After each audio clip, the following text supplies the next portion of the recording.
Hai, apa kabar? Oke, udah masuk bulan Juli. Sesuai janji saya bikin konten rakit PC 1 bulan 1 kali. Dan kali ini adalah PC rakitan dari pesanan dari subscriber saya. Buat kalian yang mau dirakitin PC-nya sama saya juga silahkan.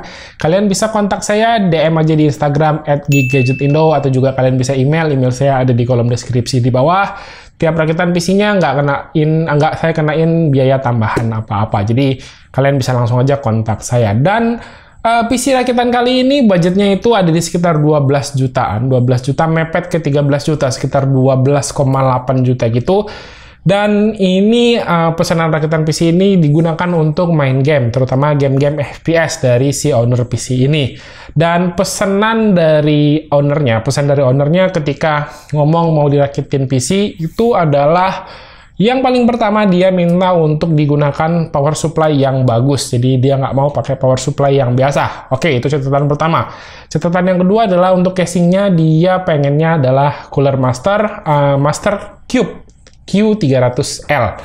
Oke, jadi pesanan dia cuma 2 itu aja. Sisanya tinggal disesuaikan aja dari budget yang ada untuk rakitan PC-nya. Dan kalian bisa lihat inilah komponen yang saya pilih untuk PC rakitan kali ini.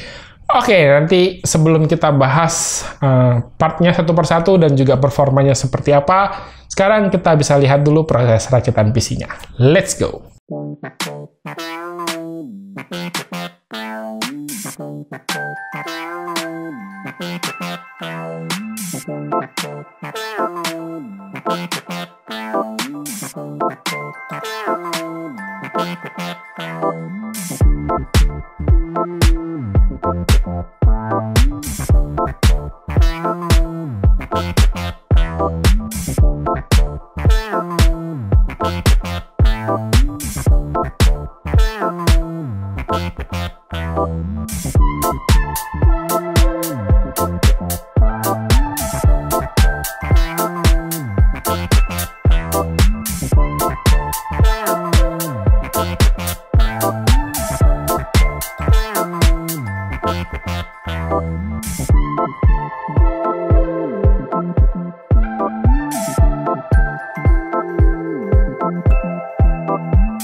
Yes, oke, ini dia udah jadi si PC-nya seperti ini. Ternyata untuk ukurannya lumayan ringkas, lumayan compact. Ternyata si casing dari Cooler Master Cube Q300L ini. Dan seperti yang saya bilang, untuk budget rakitan PC ini di sekitar 12, hampir ke 13 juta, 12,8 juta.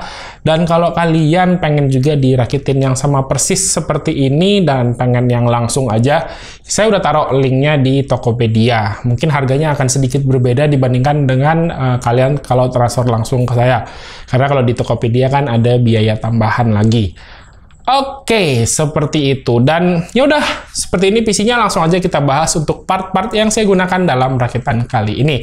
Dan yang pertama untuk CPU. CPU yang saya gunakan adalah CPU yang ini favorit saya untuk kelas low end, yakni Core i3 12100F. Jadi CPU ini kemarin saya sempat dapetin di harga diskonan gitu sekitar 1,35 juta. Jadi ini tuh salah satu CPU dengan 4 core dan 8 thread terkencang yang ada di pasaran saat ini. Dan bahkan performanya udah bisa lewatin Core i5 10400F. Sebenarnya saya sih belum pernah bandingin langsung untuk performa keduanya. Tapi kalau lihat dari situs Nano Review, Core i3 12100F ini unggul sekitar 30-40% untuk single core dan 10% untuk multi-core. Oh ya, buat kalian yang mau nyoba rakit PC sendiri dengan CPU yang seperti ini, yang seri F, tolong pastikan juga beli VGA, karena seri F ini artinya dia nggak ada integrated GPU dalam CPU-nya. Next, untuk motherboard, saya pakai motherboard sejuta umat ya, ini tuh, yakni ASRock B660M Pro RS.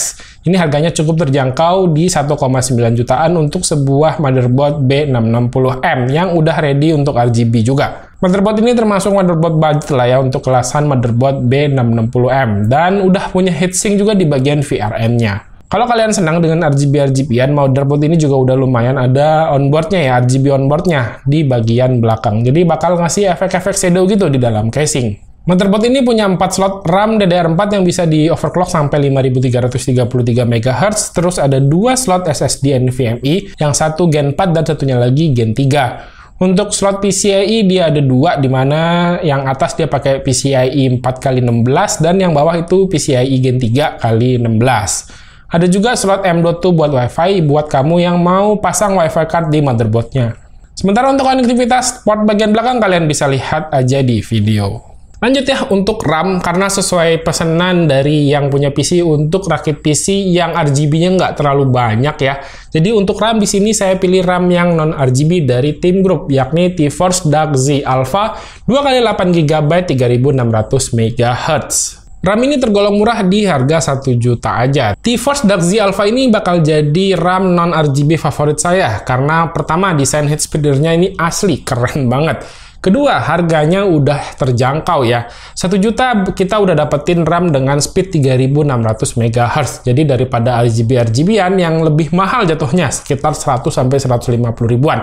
Dan speednya juga paling dapat yang 3200 MHz untuk harga yang sama. Berikutnya untuk graphic card saya pakai RX 6600 dari brand MSI. Nah, ini tuh pas banget kemarin MSI lagi ada diskon gitu. Harganya ini cuma 4,9 jutaan aja.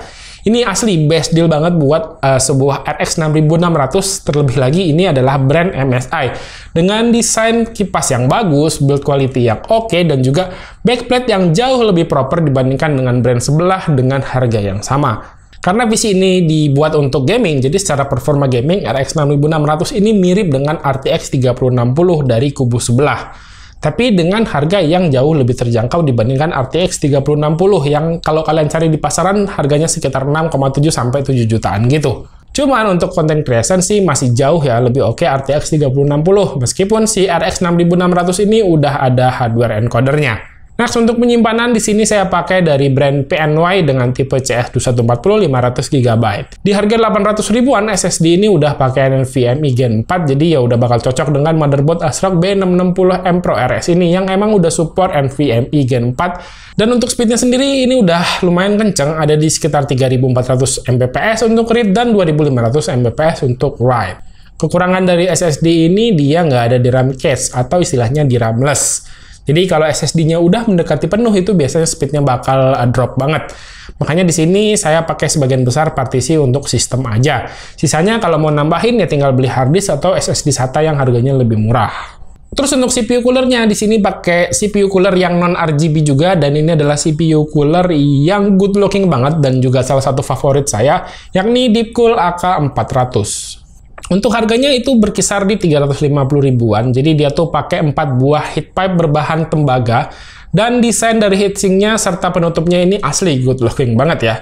Sementara untuk kipasnya dia pakai yang berukuran 12 cm dengan soket PWM yang speednya bisa diatur dari 5000 sampai 1800 rpm. Performanya juga oke ya, kita bisa lihat nanti di bagian pengetasan. Oh ya, untuk mountingnya juga lengkap, dan tentunya dalam paket penjualan HSF ini udah disediakan mounting LGA 1700 untuk CPU Intel Gen 12 yang saya pakai ini. Untuk mounting lain kalian bisa lihat dalam video. Lalu untuk menyuplai daya dari PC ini, sesuai request dari ownernya, PSU yang dipakai itu wajib PSU yang bagus. Jadi di sini saya pakai dari Cooler Master MWE 650W 80+ Gold. Dan kebetulan banget kemarin saya nemu satu toko yang masih ngejual dengan harga yang lumayan oke.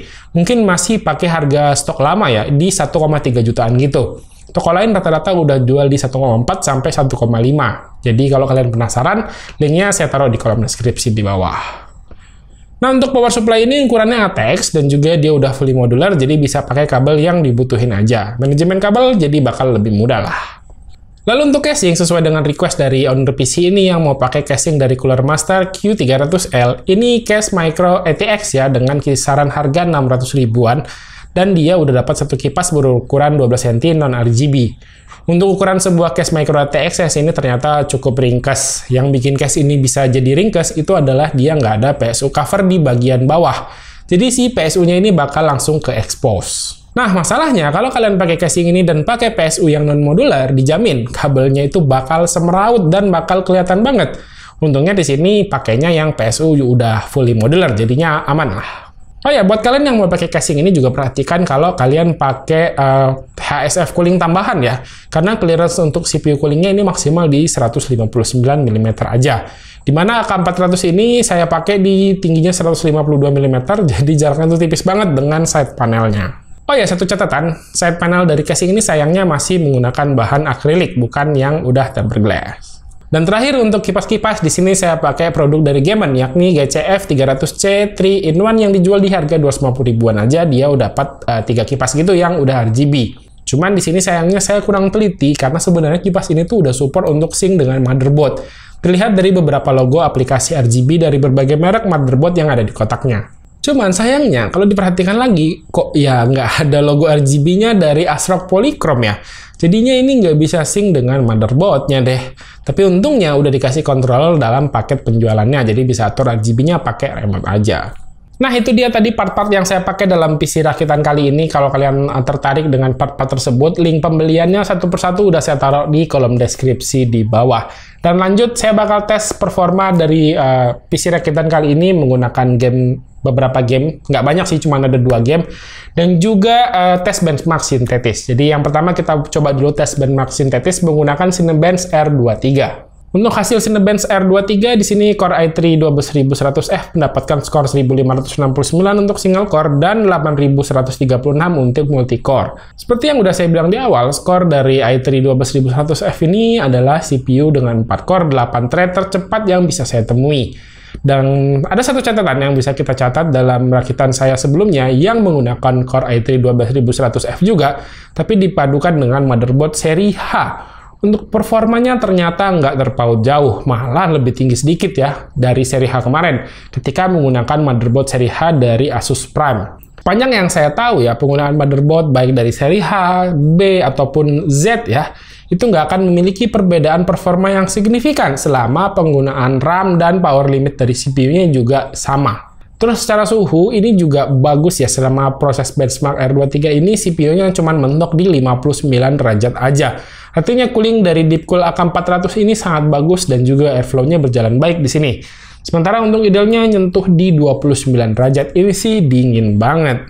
Lanjut, untuk 3D Mark Time Spy dari RX 6600 di brand MSI ini mendapatkan skor di 8122. Sedikit lebih tinggi skornya dibandingkan dengan pengujian saya sebelumnya menggunakan RX 6600 dari brand Safir. Untuk suhunya juga mentok loh di 57 derajat aja, yang artinya kipas dari MSI RX 6600 ini berjalan dengan sangat baik. Berbanding 71 derajat ketika saya uji menggunakan RX 6600 dari brand Safir. Ini gila, mantep banget ya VGA dari MSI. Dan untuk pengujian game, di sini saya uji dengan 2 game aja, sesuai dengan request dari pemilik PC ini, yakni game Valorant dan juga eFootball 2022. Di mana untuk settingan grafik low, Valorant sih aman banget, bisa tembus 460-an FPS lebih. Ini mah udah aman ya. Sementara untuk eFootball 2022 ini bisa stabil di 60 FPS dengan settingan grafik tertinggi. Mantap. Nah, di rakitan saya sebelumnya yang speknya mirip ya, yakni Core i3 12100F dengan RTX 3050, itu cukup banyak yang menanyakan apakah nggak bottleneck tuh antara Core i3 dengan RTX 3050. Tenang, aman kok. Dengan VGA yang lebih tinggi aja, RX 6600, ini buktinya nggak bottleneck sama sekali. Untuk melihat suatu komposisi itu apakah bottleneck atau enggak, sebenarnya banyak banget faktornya. Paling simpel ya, jangan cuma lihat dari Core i3-nya doang, tapi juga lihat dari generasi keberapa yang dipakai. Untuk Gen 12 ini, performa Core i3-nya menurut saya ini udah mantep banget. Bisa dilihat dari game eFootball aja, ini tuh load CPU-nya berkisaran cuman 25%-an aja. Sementara VGA-nya ada di sekitar 75-90% gitu. Jadi masih aman banget lah hitungannya. Lalu di game Valorant, load CPU-nya naik sekitar 70%-an gitu, dan untuk VGA tetap di sekitaran 75-90%-an. Jadi sebenarnya masih sangat aman. Oke, segini dulu untuk video rakitan PC kali ini. Semoga video ini bisa menginspirasi kalian yang mungkin mau rakit PC dengan budget sekitar 12,8 juta. Dan ya, kira-kira seperti inilah yang bisa kalian dapatkan untuk sekitaran bulan Juli 2022. Dan ya, untuk part yang saya pakai, semua link pembeliannya udah saya taruh di kolom deskripsi di bawah. Dan ya udah, segini dulu untuk video kali ini. Terima kasih buat yang udah nonton. Silahkan like dan share video ini jika menurut kalian video ini bermanfaat. Dan pamit, sampai jumpa di video berikutnya. Yo, bye-bye.